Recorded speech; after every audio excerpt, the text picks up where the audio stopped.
कैसा है पीएम मोदी का नया ऑफिस? पहले ही दिन आते कौन सी बड़ी फाइल पर साइन करके धमाका कर दिया। देखते रह गए राहुल गांधी, इधर पीएम मोदी का वो गजब काम जो नेहरू इंदिरा से लेकर कांग्रेस का कोई पीएम न कर पाया। प्रधानमंत्री नरेंद्र मोदी को आपने अब ग्लोबल टाइम्स नेटवर्क के ग्लोबल बिजनेस समिट में सुना, लेकिन जिस रिफॉर्म्स की वो बात कर रहे थे, कहा कि किस तरह से रिफॉर्म सिर्फ पॉलिसी में ही नहीं बल्कि माइंडसेट में भी हुआ है। माइंडसेट ऐसा बदला है कि जो काम पहले सालों लटके रहते थे वो अब फटाफट हो रहे हैं।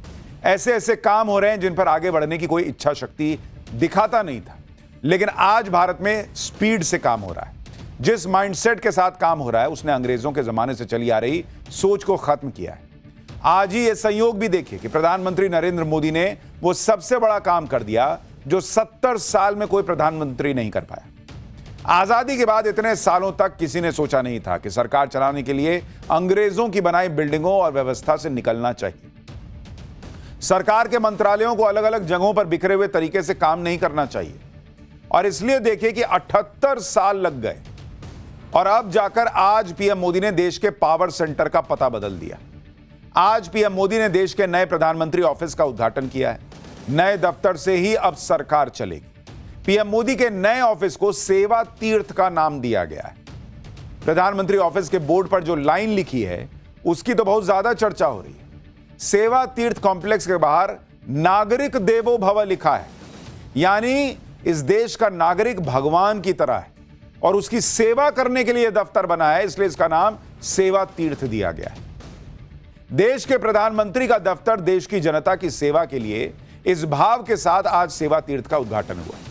सेवा तीर्थ के उद्घाटन के साथ ही कैसे पीएम मोदी ने अंग्रेजों के बनाए पावर सेंटर की विदाई की, कैसे पीएम मोदी ने लुटियंस दिल्ली वाली मानसिकता की छुट्टी की, आज आपको सब दिखाऊंगा।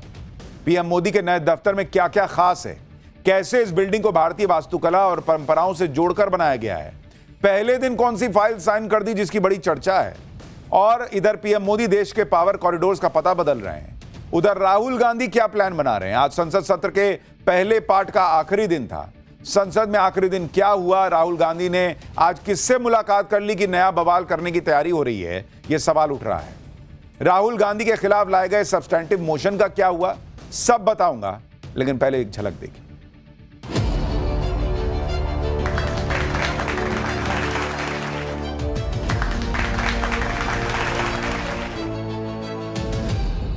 और कर्तव्य भवन जैसे नए परिसर भारत की जनता की आकांक्षाओं को पूरा करने के लिए बने हैं। अब सेवा तीर्थ और कर्तव्य भवनों के निर्माण से और कर्मचारियों के समय की इस बचत से प्रोडक्टिविटी बढ़ेगी। मक्का, कपास, सोयाबीन और फल, ये शुरुआत है। नरेंद्र मोदी पूरी कृषि मार्केट के दरवाजे खोलेंगे। किसानों के हितों का पूरी तरह से ध्यान रखा गया। सोचा कि इसको एडमिट होने के बाद हम तय करेंगे स्पीकर साहब से बात करके कि प्रिविलेज कमेटी में या इसको एक एथिक्स कमेटी में या सदन में सीधा हम इसको ला सकते हैं चर्चा के लिए भी। राहुल गांधी जी अलोकतांत्रिक आचरण करते हैं, अपनी पार्टी में करिए, संसद में आप नहीं कर सकते।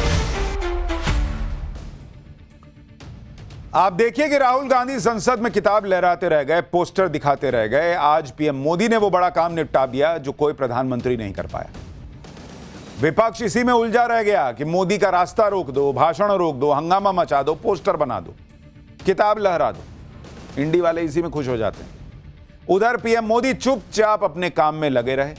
मदर ऑफ ऑल डील की, अमेरिका के साथ फादर ऑफ ऑल डील की, सबसे बड़ी डिफेंस डील कर रहे हैं, एआई समिट होस्ट कर रहे हैं जिसमें दुनिया के बड़े बड़े नेता आने वाले हैं। यानी नरेंद्र मोदी ने काम करने का तरीका और उनके काम करने का अलग ही लेवल सेट कर दिया है बॉस। और आज भी उन्होंने दो बड़े काम किए। दिन में नए प्रधानमंत्री दफ्तर सेवा तीर्थ की नाम पट्टिका का अनावरण किया और शाम को सेवा तीर्थ के साथ कर्तव्य भवनों का भी उद्घाटन किया। आज से प्रधानमंत्री दफ्तर जो अभी तक साउथ ब्लॉक कहलाता था उसे सेवा तीर्थ का नाम से जाना जाएगा। पीएम मोदी ने सेवा तीर्थ में पूजा की, उसके बाद यहां से अपने पहले आदेश पर साइन किया जिसके बारे में आगे बताऊंगा। शाम को पीएम मोदी ने सेवा तीर्थ के साथ कर्तव्य भवन 1 और 2 का लोकार्पण भी किया। इस कार्यक्रम में केंद्रीय मंत्री राजनाथ सिंह, मनोहर लाल खट्टर और जितेंद्र सिंह भी थे। इस मौके पर पीएम मोदी ने डाक टिकट और सेवा तीर्थ स्मारक सिक्के का विमोचन किया। सेवा तीर्थ के उद्घाटन के बाद पीएम मोदी ने इसकी जरूरत के बारे में भी बताया। पीएम मोदी ने कहा कि जो पुरानी इमारतें हैं उनको ब्रिटिश राजा महाराजाओं की सोच के हिसाब से बनाया गया था और इनका मकसद भारत को सदियों तक गुलामी की जंजीरों में जकड़े रहना था, जिनसे अब भारत बाहर आ रहा है पूरी तरीके से। सुनिए जरा। ये इमारतें ब्रिटिश साम्राज्य के प्रतीक के तौर पर बनाई गई थी। इन इमारतों को बनाने का मकसद भारत को सदियों तक गुलामी की जंजीरों में जकड़े रखना था। अंग्रेजी हुकूमत की जरूरतों और उसकी सोच को ध्यान में रखकर नॉर्थ ब्लॉक, साउथ ब्लॉक जैसी इमारतें बनाने का काम शुरू हुआ। उस दौर में ये भवन ब्रिटेन के महाराजा की सोच को गुलाम भारत की जमीन पर उतारने का माध्यम थे। रायसीना हिल्स का चुनाव भी इसलिए किया गया कि इमारतें अन्य इमारतों से ऊपर रहे, कोई उनकी बराबरी ना कर सके। अब संयोग से सेवा तीर्थ का ये पूरा परिसर किसी पहाड़ी पर न होकर जमीन से ज्यादा जुड़ा है। नए प्रधानमंत्री दफ्तर, सेवा तीर्थ और कर्तव्य भवनों के बाद सरकार के काम करने का तरीका भी बदल जाएगा कहा जा रहा है। काम और तेजी से हो पाएगा, जिससे समय और संसाधनों की बचत हो। क्योंकि आप देखिए, सेवा तीर्थ एक इंटीग्रेटेड कॉम्प्लेक्स है और इसके 3 हिस्से हैं। पहला हिस्सा प्रधानमंत्री कार्यालय, जिसको पीएमओ कहते हैं।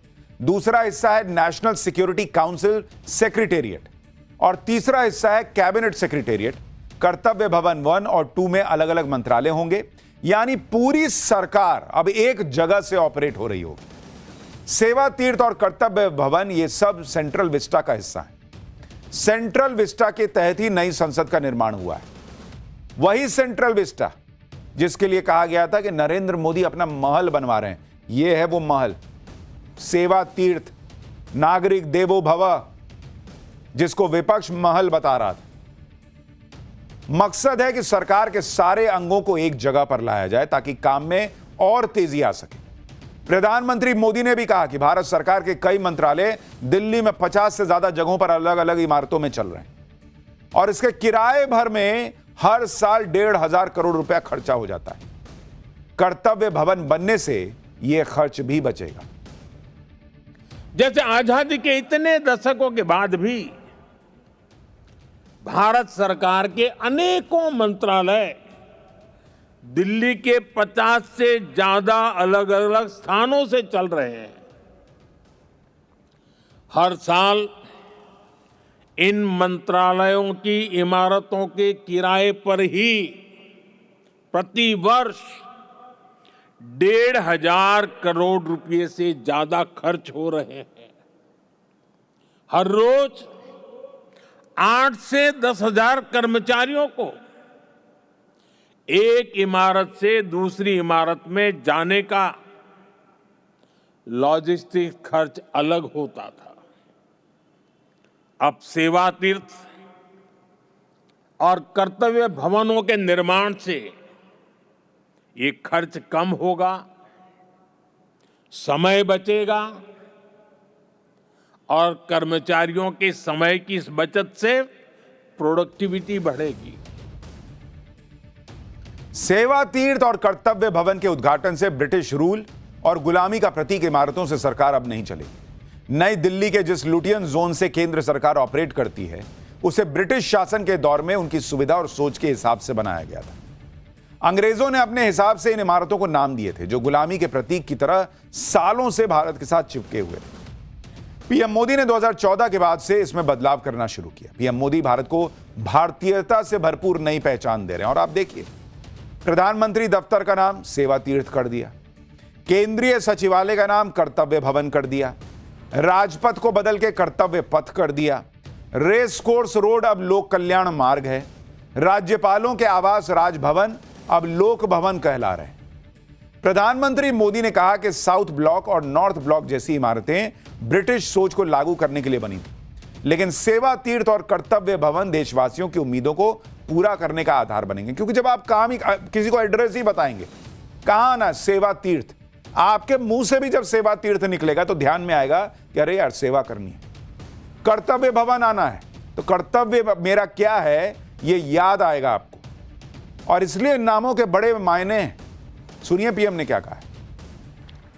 साउथ ब्लॉक और नॉर्थ ब्लॉक जैसी इमारतें जहां ब्रिटिश हुकूमत की सोच को लागू करने के लिए बनी थी, वहीं आज मैं गर्व के साथ कह सकता हूं कि सेवा तीर्थ और कर्तव्य भवन जैसे नए परिसर भारत की जनता की आकांक्षाओं को पूरा करने के लिए बने हैं। यहां से जो फैसले होंगे वो किसी महाराजा की सोच को नहीं, 140 करोड़ देशवासियों की अपेक्षाओं को आगे बढ़ाने का आधार बनेंगे। प्रधानमंत्री मोदी का नया दफ्तर सिर्फ एक इमारत नहीं है, बल्कि ये आत्मनिर्भर होते नए भारत का प्रतीक है। सेवा तीर्थ की खासियत की बात करें तो सेवा तीर्थ परिसर करीब 2,26,000 वर्ग फुट में फैला है। इसे बनाने में करीब 1,189 करोड़ रुपए की लागत आई है। सेवा तीर्थ परिसर पूरी तरह हाईटेक बनाया गया है। हाई स्पीड इंटरनेट है, डिजिटल आर्काइव है, आधुनिक कॉन्फ्रेंस रूम है, सुरक्षा के लिए स्मार्ट एक्सेस कंट्रोल सिस्टम है, मॉनिटरिंग नेटवर्क और एडवांस एनर्जी इंफ्रास्ट्रक्चर लगा हुआ है। यानी अब मोदी सरकार नई पहचान के साथ नए पते से चलेगी। लेकिन सेवा तीर्थ और कर्तव्य भवन बनने के बाद अब नॉर्थ और साउथ ब्लॉक का क्या होगा, इसका जवाब भी पीएम मोदी ने दिया। पीएम मोदी ने कहा कि पुरानी इमारतें भारतीय इतिहास का अमर हिस्सा रहेंगी। इन इमारतों से भारत के विकास और बदलाव से जुड़े कई बड़े फैसले लिए गए। इन इमारतों को अब म्यूजियम में बदला जाएगा। पुराने भवन में बिताए गए वर्षों की स्मृतियां हमारे साथ रहेगी। अलग अलग समय की चुनौतियों से जूझते हुए वहां से कई महत्वपूर्ण फैसले किए गए हैं। वहां से देश को नई दिशा मिली, सुधार की अनेक पहलें हुई। वो परिसर, वो इमारत भारत के इतिहास का अमर हिस्सा है। इसलिए हमने उस भवन को देश के लिए समर्पित म्यूजियम बनाने का फैसला किया है। नए प्रधानमंत्री ऑफिस यानी सेवा तीर्थ से पीएम मोदी ने जो सबसे पहला फैसला किया उसकी भी बड़ी चर्चा हो रही है। पीएम मोदी ने सेवा तीर्थ से महिलाओं, युवाओं और संवेदनशील नागरिकों से जुड़े फैसलों पर साइन किया। प्रधानमंत्री ने पीएम राहत स्कीम की लॉन्चिंग को मंजूरी दी। यह देश के हर नागरिक के लिए जीवन रक्षक सुरक्षा योजना है। इसके तहत दुर्घटना के शिकार लोगों को नकद भुगतान के जरिए इलाज मिलेगा। इस इलाज की सीमा 1.5 लाख रुपए होगी। एक्सीडेंट होने पर इलाज नहीं होने से किसी की जान नहीं जाएगी। पीएम मोदी ने लखपति दीदियों से जुड़ा बड़ा फैसला लिया। 3 करोड़ लखपति दीदी बनाने का टारगेट समय से पहले पूरा हो गया है। अब मार्च 2029 तक 6 करोड़ लखपति दीदी बनाने का लक्ष्य रख दिया गया है। पीएम मोदी ने सेवा तीर्थ से किसानों को भी सौगात दी। एग्रीकल्चर इंफ्रास्ट्रक्चर फंड को 1 लाख करोड़ रुपए से बढ़ाकर 2 लाख करोड़ कर दिया गया। पीएम मोदी ने इनोवेशन इकोसिस्टम और युवाओं के लिए भी बड़ा फैसला किया। पीएम मोदी ने 10,000 करोड़ के फंड के साथ स्टार्टअप इंडिया FOF 2.0 को मंजूरी दे दी। यानी पहले दिन नए दफ्तर में जो बड़े फैसले हुए उसमें महिलाएं भी थीं, युवा भी था, गरीब भी था, किसान भी था। वही किसान जिसके लिए राहुल गांधी माहौल बनाने का, अरे मोदी तो किसान को बर्बाद कर दिए अमेरिका से डील करके। पहला फैसला किसानों को लेकर कर रहे थे वो। सेवा तीर्थ और कर्तव्य भवन, ये सब सेंट्रल विस्टा प्रोजेक्ट का हिस्सा है। नरेंद्र मोदी कोई भी रिफॉर्म करते हैं, कांग्रेस और इंडी वालों को आग लगनी तय है, लेकिन नरेंद्र मोदी ने हमलों से रुकते तो है नहीं। आप देखिए कि कैसे पीएम मोदी बड़े बड़े कामों को ताबड़तोड़ निपटा रहे हैं। 27 जनवरी यूरोपीय यूनियन से mother of all deal sign की, 2 फरवरी अमेरिका से ट्रेड डील डन की, 12 फरवरी फ्रांस से सबसे बड़ी डिफेंस डील पर मुहर लगी, 16 फरवरी से भारत में पहली बार ग्लोबल एआई समिट हो रहा है जिसकी दुनिया भर में चर्चा हो रही है। पीएम मोदी भारत में मेगा एआई समिट करवा रहे हैं। यह भारत का पहला एआई ग्लोबल समिट है जिसकी भयंकर चर्चा है बॉस। आप इसके बारे में सुनेंगे तो होश उड़ जाएंगे। सरकार की तरफ से जो जानकारी दी गई है उसके मुताबिक एआई समिट में 100 से ज्यादा देश आ रहे हैं, 15 से ज्यादा देशों के प्रमुख आ रहे हैं, 100 से ज्यादा कंपनियों के सीईओज आ रहे हैं, 500 से ज्यादा सेशंस होने वाले हैं। आप सोचिए, जिस एआई को दुनिया का भविष्य कहा जा रहा है उसका सबसे बड़ा समिट पीएम मोदी करवा रहे हैं, और यह ग्लोबल साउथ का पहला एआई समिट होगा।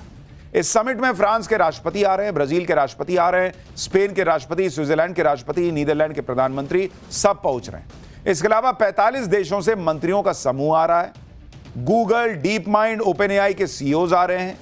निविडिया, माइक्रोसॉफ्ट, मेटा, क्वालकॉम जैसे कंपनियों के सीईओ आ रहे हैं। मतलब दुनिया भर के बड़े बड़े लोग, सबसे शार्प माइंड्स, उनका जमावड़ा लग रहा है।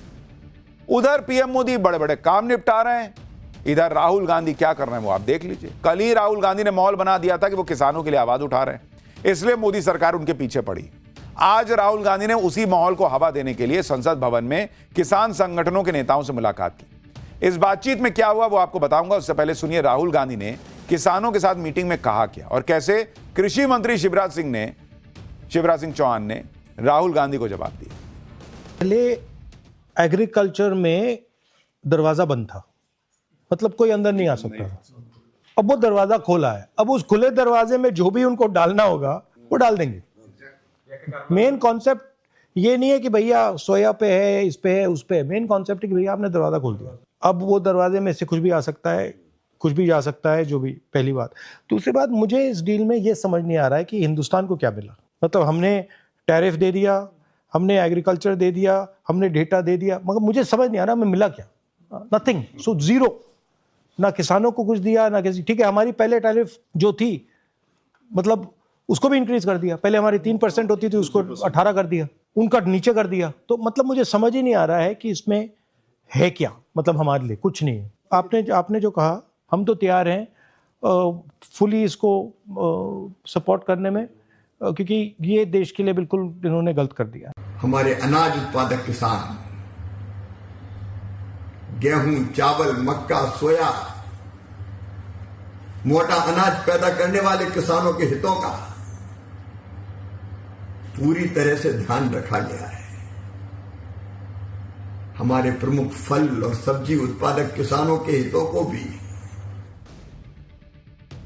कल राहुल गांधी ने किसानों की बात करते हुए कहा कि चाहे मुझ पर एफआईआर कर दो, जेल में डाल दो, मैं किसानों की बात उठाता रहूंगा। आज कह रहे हैं डील में हमको मिला क्या, मुझे समझ ही में नहीं आ रहा है। तो जब नहीं समझ में आ रहा है तो फिर काहे के लिए जबरदस्ती विरोध कर रहे हैं? पहले किसी से ढंग से बैठ के समझिए या पाठशाला देख लीजिए, समझ में आएगा। जब कह रहे हैं कि खुद ही कह रहे हैं ना कि मुझे समझ में नहीं आ रहा है इस डील में हमको मिला क्या है, तो फिर विरोध कौन बात का कर रहे हैं? पहले किसी के साथ बैठ के समझिए। आज राहुल गांधी ने किसान नेताओं को बुला लिया कि आइए मिलते हैं, बैठते हैं, कुछ वीडियो बनाते हैं। इशारा साफ है कि अब राहुल गांधी के एजेंडे पर न पूर्व आर्मी चीफ की किताब है, न एप्स्टीन फाइल है। अब राहुल गांधी ने किसानों का मुद्दा पकड़ने का सोचा है, क्योंकि राहुल गांधी को पता है कि यही वो मुद्दा है जो मोदी सरकार को फंसाने के काम आ सकता है। इसलिए अब राहुल गांधी किसानों की बात उठा रहे हैं। इंडिया यूएस ट्रेड डील के खिलाफ कैसे देश भर में जल्द से जल्द आंदोलन चलाया जाए, इस पर राहुल गांधी ने किसान नेताओं से चर्चा की। कैसे आंदोलन चलाकर इस डील को रोका जाए और किसानों के अधिकारों की रक्षा की जाए, इस पर चर्चा हुई। जानकारी के मुताबिक मुलाकात के दौरान किसान नेताओं ने मक्का, सोयाबीन, कॉटन, फ्रूट्स, नट्स के किसानों को लेकर चिंता जताई। राहुल गांधी ने करीब 17 किसान नेताओं से मुलाकात की। इस मुलाकात को लेकर कुछ लोग यह भी कह रहे हैं कि राहुल गांधी से मिलने वाले ज्यादातर किसान नेता कांग्रेस से ही जुड़े हुए हैं। कल जब से यह चर्चा तेज हुई कि बीजेपी इस बार राहुल गांधी को छोड़ने के मूड में नहीं है और बीजेपी सांसद निशिकांत दुबे लोकसभा में राहुल गांधी के खिलाफ सब्सटैंटिव मोशन ले आए हैं, तब से राहुल गांधी ने अपनी राजनीति की गाड़ी किसानों की तरफ घुमा दी। निशिकांत दुबे ने राहुल गांधी के खिलाफ सब्सटैंटिव मोशन लोकसभा में पेश तो किया, लेकिन अब इस सब्सटैंटिव मोशन का क्या होगा यह बजट सत्र के दूसरे पार्ट में पता चलेगा, क्योंकि आज बजट सत्र का पहला पार्ट खत्म हो गया। 9 मार्च को सत्र फिर से शुरू होगा। राहुल गांधी के खिलाफ मोशन को लेकर केंद्रीय संसदीय राज्य कार्य मंत्री किरण रिजिजू ने बताया कि एक बार सब्सटैंटिव मोशन एडमिट हो जाएगा, उसके बाद सरकार स्पीकर के साथ मिलकर इस पर चर्चा करेगी, फिर यह तय होगा कि इसे प्रिविलेज कमेटी या एथिक्स कमेटी किसे भेजना है या फिर इसे सीधे हाउस में लाया जाए, यह तय होगा। यानी भले ही सत्र खत्म होने से राहुल गांधी को कुछ दिनों की मोहलत मिल गई, लेकिन यह सब्सटैंटिव मोशन अभी उनका पीछा छोड़ने वाला नहीं है, यह बहुत क्लियर है। राहुल गांधी के खिलाफ मोशन लाने वाले बीजेपी सांसद निशिकांत दुबे ने सोशल मीडिया पर कुछ डॉक्यूमेंट्स भी शेयर किए। साथ ही निशिकांत दुबे ने लिखा कि सोरोस फोर्ड फाउंडेशन और टुकड़े टुकड़े गैंग के सरगना राहुल गांधी जी के ऊपर मेरे ये आरोप हैं, जिस पर मैंने लोकसभा अध्यक्ष से बहस की अनुमति मांगी है। क्या लोकसभा में विपक्ष का नेता भारत के विभाजन की योजना सत्ता प्राप्ति के लिए बना रहा है? निशिकांत दुबे ने जो डॉक्यूमेंट साझा किए उसमें उन्होंने राहुल गांधी के खिलाफ एक संसदीय जांच समिति बनाने की मांग रखी। निशिकांत दुबे ने आरोप लगाया कि राहुल गांधी देश को अस्थिर करने का काम कर रहे हैं, उनके गलत कामों की जांच हो और उनकी सदस्यता रद्द की जाए।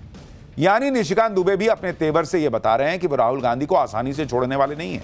वो कभी लेटर लिख रहे हैं, कभी राहुल गांधी के खिलाफ प्रस्ताव ला रहे हैं। बीजेपी भी ये कह रही है कि राहुल गांधी अब बचकर भागने की कोशिश कर रहे हैं। लोकसभा में बीजेपी के चीफ व्हिप संजय जायसवाल ने कहा कि कल दिन भर इस बात का इंतजार होता रहा कि राहुल गांधी ने जो लोकसभा में बोला है उसे साबित करेंगे, लेकिन राहुल गांधी तो भाग गए। सुनिए संजय जायसवाल। उन्होंने परसों, आप उनका बयान उठा के देखिए, उन्होंने कहा कि मैं सब चीज ऑथेंटिकेट करूंगा। कल पूरे दिन इंतजार किया गया कि साहब ऑथेंटिकेट करें, साहब किधर भाग गए और जाकर के पत्रकारों से भी नहीं मिल रहे हैं। अब अकेले अपने कमरे में बैठ के वीडियो बना के जारी कर रहे हैं। खैर, राहुल गांधी की मुसीबत जो है वो अब 9 मार्च को बढ़ती है नहीं बढ़ती है तो पता चल जाएगा। लेकिन फिलहाल बात करते हैं बांग्लादेश के हिंदुओं की मुसीबत की। क्या वो कम होगी? क्योंकि बांग्लादेश में नई सरकार आ गई है। बांग्लादेश में हिंदू विरोधियों की बड़ी हार हुई है। यूनिस का भी खेल खत्म हो गया है।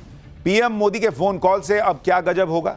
बांग्लादेश के चुनाव नतीजे पर हर हिंदू की नजर थी, क्योंकि जिस तरह से वहां पर हिंदुओं पर अत्याचार हुए, जिस तरह से वहां पर कट्टरपंथियों ने उत्पात मचाया हुआ था, उसमें हिंदुओं के लिए सवाल यही था कि ये कट्टरपंथी चुनाव जीत गए तो क्या ही होगा।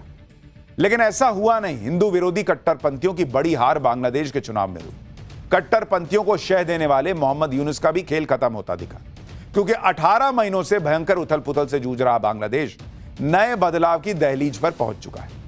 17 साल के लंबे इंतजार के बाद बांग्लादेश लौटे पूर्व प्रधानमंत्री खालिदा जिया के बेटे तारिक रहमान का बांग्लादेश का नया पीएम बनना करीब करीब तय है। बस उनके शपथ ग्रहण का आधिकारिक ऐलान होना बाकी है। तारिक रहमान, जिनको आप देख रहे हैं ऐसे हाथ हिला रही है, ये तारिक रहमान खालिदा जिया के बेटे हैं।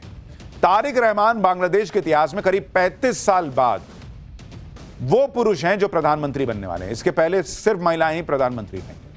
बांग्लादेश में तारिक रहमान की पार्टी बीएनपी को आम चुनावों में 2/3 सीटें मिलने को देश के लिए नई शुरुआत माना जा रहा है।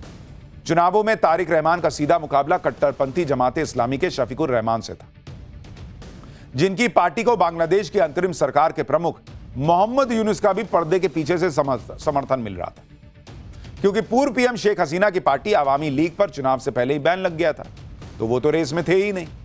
आज पाठशाला में आपको बताने जा रहा हूं कि तारिक रहमान के हाथों में बांग्लादेश की बागडोर आने से भारत बांग्लादेश के रिश्तों पर क्या असर पड़ेगा। बांग्लादेश में हिंदुओं पर जो अत्याचार हो रहा था, क्या वो रुक जाएगा?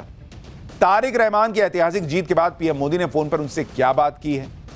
क्या भारत को शेख हसीना को वापस करना होगा बांग्लादेश को? सबसे पहले देखिए कि बांग्लादेश में 299 सीटों पर हुए चुनाव के नतीजों में क्या सामने आया। फिर आपको बताएंगे कि बांग्लादेश के हिंदुओं को क्या इन चुनावी नतीजों से राहत मिलेगी या नहीं। पूर्व पीएम खालिदा जिया के बेटे तारिक रहमान की पार्टी बीएनपी ने 211 सीटें जीती हैं 299 में से। कट्टरपंथी शफीकुर रहमान की पार्टी जमाते इस्लामी को सिर्फ 68 सीट मिली। बांग्लादेश में शेख हसीना के तख्ता पलट के लिए आंदोलन खड़ा करने वाली स्टूडेंट्स की पार्टी एनसीपी को जनता ने नकार दिया। एनसीपी यानी नेशनल कन्वेंशनल पार्टी को मात्र 6 सीटों पर जीत मिली। माना जा रहा है कि कट्टरपंथ जमात के साथ गठबंधन करने से आंदोलनकारी स्टूडेंट्स की पार्टी को नुकसान हुआ है। 7 सीटों पर छोटी पार्टियों ने और 7 सीटों पर निर्दलीय उम्मीदवारों ने जीत हासिल की। एक्सपर्ट्स के मुताबिक बांग्लादेश चुनाव में बीएनपी की ऐतिहासिक जीत की 3 प्रमुख वजहें मानी जा रही। पहली वजह पूर्व पीएम शेख हसीना की पार्टी आवामी लीग के वोटर और उसमें भी खास तौर पर हिंदू वोटर बीएनपी की तरफ शिफ्ट हो गए क्योंकि वो कट्टरपंथियों से जो है वो छुटकारा चाहते थे। दूसरी वजह मोहम्मद यूनुस के खुले समर्थन के बाद भी कट्टरपंथी जमात का पुराना इतिहास उनकी जीत के आड़े आ गया। बांग्लादेश के लोग इस बात को नहीं भूल पाए कि बांग्लादेश के मुक्ति संग्राम को जमात ने विरोध किया था। तीसरी वजह शेख हसीना सरकार का तख्ता पलट करने में अहम भूमिका निभाने वाली स्टूडेंट्स की एनसीपी यानी नेशनल सिटीजन पार्टी को आपसी टूट और जमात से गठबंधन करना भारी पड़ा। लोगों ने उन्हें पूरी तरह खारिज कर दिया। बांग्लादेश के चुनाव में वहां के हिंदुओं ने बीएनपी पर इसलिए भी भरोसा किया क्योंकि भाई शेख हसीना की पार्टी आवामी लीग चुनाव लड़ तो रही थी नहीं, उस पर तो बैन लगा दिया गया था। अब विकल्प में बचता था बीएनपी, उसके अलावा था जमाते इस्लामी। भाई जमाते इस्लामी के साथ जाना मतलब नरसंहार झेलना था क्योंकि उसका इतिहास ही है 1971 से हिंदुओं के नरसंहार में शामिल होने का। ऐसे में बांग्लादेश के हिंदुओं को बीएनपी की सरकार आने पर उन पर हो रहे अत्याचारों पर लगाम लगने की उम्मीद नजर आई। और इसकी वजह क्या है? देखिए 17 साल बाद जब चुनाव से पहले तारिक रहमान लंदन से बांग्लादेश लौटे तो उन्होंने अपने पहले ही भाषण में कहा था कि बांग्लादेश मुसलमान, हिंदुओं, बौद्धों, ईसाइयों और सभी धर्मों के मानने वालों का है और वो सभी के लिए एक सुरक्षित बांग्लादेश चाहते हैं। अपने चुनावी वादों में भी हिंदुओं की सुरक्षा का उन्होंने भरोसा दिया है और कहा है कि हिंदुओं और दूसरे अल्पसंख्यकों की जान, संपत्ति और पूजा स्थलों की सुरक्षा के लिए सख्त कानून बनाए जाएंगे। ऐसे में बांग्लादेश के हिंदुओं को शायद लगा कि लंदन में 17 साल रहने के दौरान हो सकता है तारिक रहमान ने नया बांग्लादेश बनाने जैसा कोई ब्लूप्रिंट तैयार किया हो जिसमें हिंदुओं को भी सम्मान मिलेगा, क्योंकि बीएनपी भी कोई बहुत हिंदुओं से मोहब्बत करने वाली पार्टी पहले नहीं रही है। अब बदल गई हो, हालात बदल गए इसलिए बदल जाए, कह नहीं सकते। आप देखें कि शेख हसीना की पार्टी आवामी लीग के हिंदू वोट किस तरह से बीएनपी की तरफ शिफ्ट हुए। बीएनपी को आवामी लीग के गढ़ माने जाने वाले हिंदू बहुल गोपालगंज के अलावा खुलना, सिलहट, चटगांव, ठाकुरगंज में बंपर जीत मिली। गोपालगंज जिले में जहां करीब 22% हिंदू आबादी है, यहां की तीनों सीटों पर बीएनपी को जीत मिली। पूर्व पीएम शेख हसीना की हिंदू वोटों पर पकड़ इतनी मजबूत रही कि वो खुद भी गोपालगंज सीट से ही चुनाव लड़ती थी। वो गोपालगंज भी बीएनपी जीत गई, यानी शेख हसीना का सारा हिंदू वोट जो है वो बीएनपी की तरफ चला गया। बांग्लादेश में बीएनपी जीत तो गई, भर भर के हिंदुओं के वोट भी मिल गए, लेकिन हिंदुओं के पास विकल्प भी नहीं था। एक तरफ घनघोर कट्टरपंथी थे तो दूसरी तरफ बीएनपी जैसे कम कट्टरपंथी, यानी बांग्लादेश के हिंदुओं को बहुत खराब और कम खराब में से किसी एक को चुनना, यानी ज्यादा खराब और कम खराब के बीच में से उन्होंने बीएनपी को चुना जो कम खराब नजर आती है जैसे ही आप कट्टरपंथियों को देखते हैं। इसलिए आप देखिए कि बांग्लादेश के चुनाव में बंपर जीत के साथ ही तारिक रहमान की पार्टी बीएनपी ने तेवर दिखाने शुरू कर दिए। बीएनपी ने कहा कि भारत के सामने शेख हसीना का मुद्दा उठाया जाएगा। बीएनपी भारत से शेख हसीना के प्रत्यर्पण की मांग करेगी। बीएनपी सरकार की तरफ से आधिकारिक तौर पर अपील की जाएगी, ट्रायल का सामना करने के लिए शेख हसीना को वापस भेजा जाए। हालांकि बीएनपी के नेता ने यह भी कहा कि दोनों देशों के विदेश मंत्रालय नियमों के हिसाब से इस पर काम करेंगे। यानी बीएनपी ने अब भी इस मुद्दे पर बातचीत करने की गुंजाइश छोड़ी है। ऐसा इसलिए हो रहा है क्योंकि तारिक रहमान और बीएनपी भी जानते हैं कि नरेंद्र मोदी जब से प्रधानमंत्री बने उन्होंने हमेशा नेबरहुड फर्स्ट पॉलिसी पर जोर दिया है और आज भी बांग्लादेश के चुनावी नतीजे आते ही पीएम मोदी ने पहले चुनाव में जीत के तुरंत बाद तारिक रहमान को बधाई दी और फिर नतीजे आने के कुछ घंटों बाद उनसे फोन पर बात भी की। दोनों देशों के रिश्ते पटरी पर लाने की पहल खुद पीएम मोदी ने की। तारिक रहमान से फोन पर हुई बात की जानकारी पीएम मोदी ने खुद ट्वीट करके दी और लिखा कि तारिक रहमान से बात करके खुशी हुई, उन्हें बांग्लादेश चुनाव में शानदार जीत के लिए बधाई दी, बांग्लादेश के लोगों की उम्मीदों को पूरा करने की उनकी कोशिशों के लिए अपनी शुभकामनाएं और समर्थन दिया। दो करीबी पड़ोसियों के तौर पर जिनके ऐतिहासिक और सांस्कृतिक रिश्ते बहुत गहरे हैं, मैंने दोनों देशों के लोगों की शांति, तरक्की और खुशहाली के लिए भारत के कमिटमेंट को फिर से दोहराया। यानी पीएम मोदी ने क्लियर मैसेज दिया है तारिक रहमान को कि भाई भारत तुम्हारे साथ बेहतर रिश्ते बनाने को तैयार है, बशर्ते कि तुम हिसाब से चलो, हिंदुओं पे अत्याचार ना करो, पाकिस्तान की गोद में ना जाके बैठ जाओ, चीन की गोद में ना जाके बैठ जाओ। तारिक रहमान की पार्टी बीएनपी ने भी बधाई के लिए पीएम मोदी का आभार जताने में देर नहीं लगाई। मोदी की बधाई का स्वागत किया और दोनों देशों के बीच मैत्रीपूर्ण संबंधों पर जोर दिया। और 2 पड़ोसी देशों के बीच रिश्ते मजबूत होने की उम्मीद जताई। बीएनपी भारत से रिश्ते सुधारने को अहमियत दे रही, क्योंकि बांग्लादेश और भारत की करीबी से साउथ एशिया का पावर बैलेंस बदल सकता है। आप देखिए कि बांग्लादेश में बीएनपी की जीत का भारत पर क्या असर होगा। सबसे बड़ा मुद्दा तो शेख हसीना का है, जो तख्ता पलट के बाद भारत में रह रही हैं, जिसके बारे में बात करने का इशारा बीएनपी ने ऑलरेडी दे दिया। बांग्लादेश में अब चुनी हुई सरकार है, तो भारत पर शेख हसीना को वापस भेजने का दबाव भी बढ़ेगा। भाई पहले तो आप कह सकते थे कि वहां से उनको भागना पड़ा, कट्टरपंथी थे। अब तो भाई चुनी हुई सरकार है, तो भाई शेख हसीना को तो वापस जाना होगा, यही बीएनपी कह रही है। वहीं तारिक रहमान भारत से रिश्ते बढ़ाने के लिए पाकिस्तान और चीन से दूरी बना सकते हैं। बीएनपी ने चुनाव में कहा भी था कि वो किसी भी देश का दबाव या प्रॉक्सी न बनकर संतुलित विदेश नीति अपनाएगी। यूनिस के शासन में कई कट्टरपंथियों और आतंकवादियों को रिहा किया गया था। साथ ही बांग्लादेश में यूनिस के काल में आईएसआई भी एक्टिव हो चुकी थी। भारत को उम्मीद होगी कि तारिक रहमान कट्टरपंथियों और पाकिस्तानी एजेंडे से दूरी बनाएंगे। वहीं भारत के लिए बड़ा मुद्दा बांग्लादेश से होने वाली घुसपैठ भी है। भारत के लिए एक बड़ा चैलेंज यह भी है कि भारत और बांग्लादेश बॉर्डर पर कट्टरपंथी जमात ने मजबूत प्रदर्शन किया। जमात को जिन इलाकों में सफलता मिली वो ज्यादातर ग्रामीण और सीमा के पास के इलाके हैं। आप मैप देखिए बांग्लादेश का, जो भारत से लगा हुआ बॉर्डर है वहां आपको हरा हरा दिख रहा है, देख रहे हैं? यानी बॉर्डर के पास जमाते इस्लामी जीत गई है। ये ऐसे इलाके हैं जो पश्चिम बंगाल, असम और सिलीगुड़ी कॉरिडोर के करीब हैं।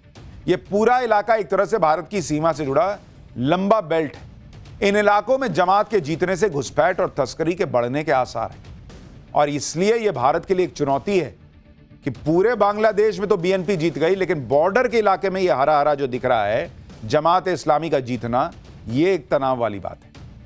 कट्टरपंथी जमात के पाकिस्तान से भी कनेक्शन है और ये लोग भारत विरोधी माहौल बनाते रहते हैं। ऐसे में चुनौती बड़ी है। चुनौती यह भी है कि बीएनपी जैसी पार्टी जो बांग्लादेश में सत्ता में आ गई है, उससे कैसे कट्टरपंथियों के दबाव में आने से रोका जाए, क्योंकि हिंदुओं को लेकर बीएनपी का इतिहास भी बहुत अच्छा नहीं है। करीब 25 साल पहले 2001 में जब बीएनपी ने आखिरी बार सरकार बनाई थी, उस वक्त बीएनपी ने जमाते इस्लामी से गठबंधन करके शेख हसीना की पार्टी आवामी लीग को सत्ता से दूर किया। बीएनपी और जमात की गठबंधन वाली इस सरकार के दौरान पूरे बांग्लादेश में हिंदुओं की हत्या हुई, रेप, लूटपाट, मंदिरों को नष्ट करने की घटनाएं आम हो गई थी। इंटरनेशनल एजेंसीज की रिपोर्ट में दावे किए गए थे कि साल 2001 से 2006 के दौरान हजारों अल्पसंख्यक परिवारों को हिंसा, पलायन और मौत का सामना करना पड़ा। बांग्लादेश के सुप्रीम कोर्ट की जांच में इस बात की पुष्टि हुई थी कि बीएनपी और जमात के 26,000 से ज्यादा नेता और कार्यकर्ता, जिसमें मंत्री और सांसद भी शामिल थे, वो हिंदुओं पर होने वाले अत्याचारों में शामिल थे। यानी बीएनपी ये कर चुकी है जो जमात आज कर रही थी। लेकिन एक बात समझिए, 2001 से 2006 के बीच हिंदुओं पर अत्याचार करने के बाद बीएनपी सत्ता से जो गायब हुई, तो अब जाकर 20 साल बाद लौटी। उसका सूपड़ा साफ हो गया। बीच के हर चुनाव में 100 सीट भी नहीं पार कर पाई थी। इस बार बीएनपी को 2/3 मेजॉरिटी हिंदुओं की वजह से मिली है, और यह बात बीएनपी को समझनी होगी कि हिंदुओं को किनारे लगाकर उनका चुनाव जीतने में इस्तेमाल करके और फिर बाद में अगर उनको कोहनी मारने की सोच रही है, तो यह बीएनपी को आगे जाके भारी पड़ जाएगा।